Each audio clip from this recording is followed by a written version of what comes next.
And can you just sort of explain that? Because you said you talk a lot about the process, or you at least involved in sort of the processes behind conceptualizing some of the work. Can you just give us like an overview of all of that? So what are the artworks touching on, the themes and so forth? Sure. So I mean, we're based in Maboneng, which is kind of on the fringes of the Johannesburg CBD.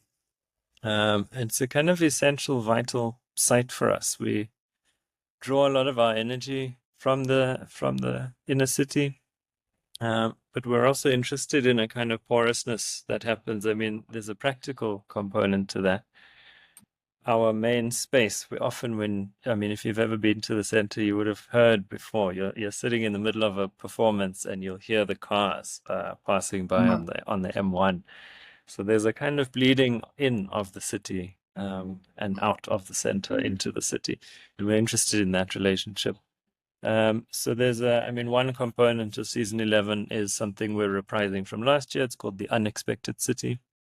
It's programmed by Neo Muyanga, who is our curator of season 11 as well. Um, and The Unexpected City took the form of sketch theater, which is a very South African style of theater. It's kind of quick, pacey, punchy, drawn from, I guess, the language and the instances of everyday life in South Africa.